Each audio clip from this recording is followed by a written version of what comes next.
Hello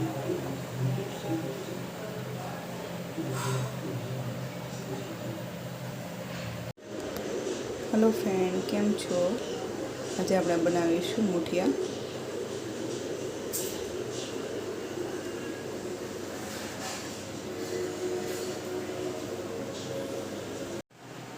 muthiya બનાવવા માટે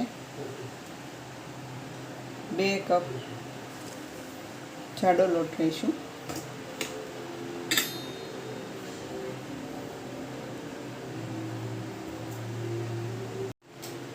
एक कप बाजरीनो लोट,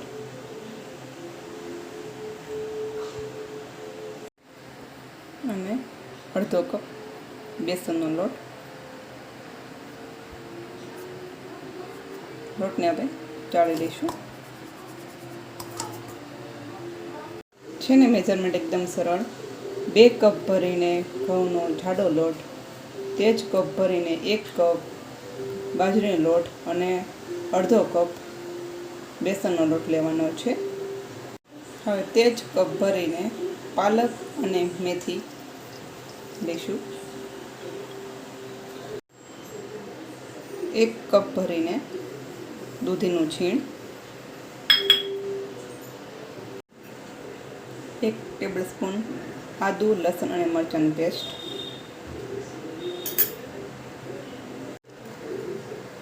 1 ટેબલસ્પૂન તલ, 1/2 ટેબલસ્પૂન અજમા। અને હવે આપણે મસાલો કરીશું। 1 ટીસ્પૂન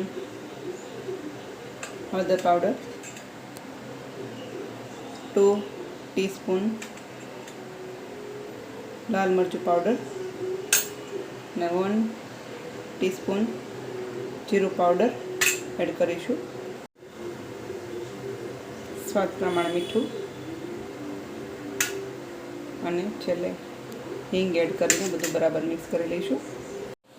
છેલ્લે 1 ટેબલસ્પૂન તેલ એડ કરીને બરાબર મિક્સ કરીને આપણે થોડું પાણી એડ કરતા જશું, કારણ કે દૂધી હોવાને લીધે પાણી ઓછું એડ કરવું પડશે, એટલે એ વાતનું ખાસ ધ્યાન રાખવું। જરૂર પડે તો જ પાણી એડ કરવું। મુઠિયા માટેનો આપણો લોટ બાંધીને કમ્પ્લીટ થઈ ગયો છે। હવે તેમાં થોડુંક તેલ નાખીને કૂણવી લઈશું અને પછી તેના મુઠિયા આપણે વાળી લઈશું।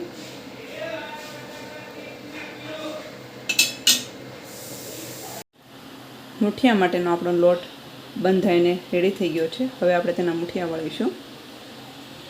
મુઠિયાને કરવા માટે સ્ટીમર લીધું છે, તેમાં મેં 1 ગ્લાસ પાણી નાખ્યું છે અને એમાં ડીશ મૂકીને બરાબર મિક્સ કરી લીધું છે। હવે તેમાંથી આપણે મુઠિયા વાળીને મૂકતા જઈશું।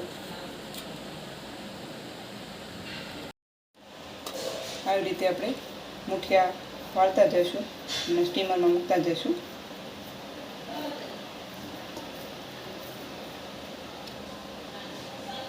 આપણા બધા જ મુઠિયા વળાઈ ગયા છે અને તેને મેં સ્ટીમરમાં સ્ટીમ થવા માટે મૂકી દીધા છે। મુઠિયાની અંદર બાજરીનો લોટ એડ કરવાથી મુઠિયા જરા પણ ચીકણા થતા નથી અને સ્વાદિષ્ટ બને છે। આપણે મુઠિયાને 20 થી 25 મિનિટ માટે ધીમા ગેસે કૂક થવા દેવાના છે। આપણા મુઠિયા બફાઈને રેડી થઈ ગયા છે। હવે તેને સુધારી લઈશું।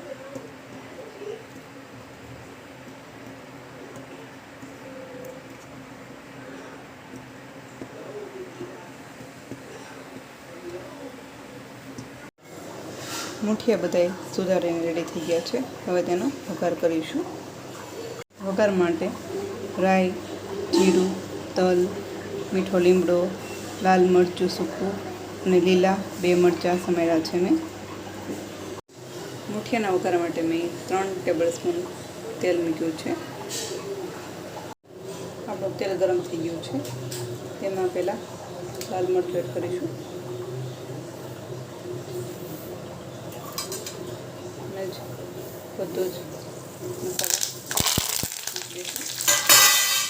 થોડું તળી જાય એટલે લીલા મરચાં એડ કરી દઈશું।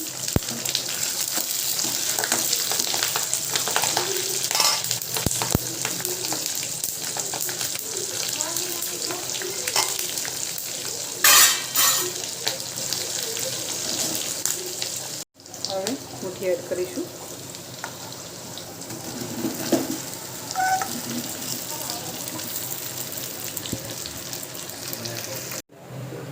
આપણા મુઠિયા સર્વ કરવા માટે રેડી છે, તો આપણે તેને સર્વ કરીશું. મુઠિયાને મેં ચા અને દહીં સાથે સર્વ કર્યા છે, કારણ કે કોઈકને ચા સાથે પસંદ હોય છે તો કોઈકને દહીં સાથે.